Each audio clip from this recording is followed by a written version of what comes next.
విద్యార్థి సంఘాల ఆందోళనలతో జూబ్లీహిల్స్లోని నటుడు అల్లు అర్జున్ ఇంటి వద్ద ఉద్రిక్తత చోటు చేసుకుంది. రేవతి మరణానికి అల్లు అర్జున్ కారణమంటూ నినాదాలు చేశారు. రేవతి కుటుంబానికి ₹1 కోటి పరిహారం చెల్లించాలని డిమాండ్ చేశారు. ఈ క్రమంలో కొందరు అల్లు అర్జున్ నివాసంపై రాళ్లు విసిరారు. ఆయన ఇంట్లోకి దూసుకెళ్లేందుకు ప్రయత్నించారు. రాళ్లు తగిలి అల్లు అర్జున్ ఇంటి ఆవరణలోని పూల కుండీలు ధ్వంసమయ్యాయి. విద్యార్థి సంఘాల ఆందోళన నేపథ్యంలో పోలీసులు భారీగా మోహరించారు.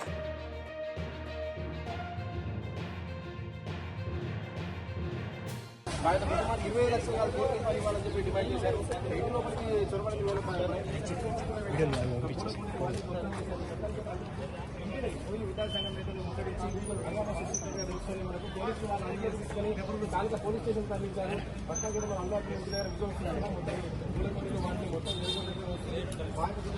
మొత్తం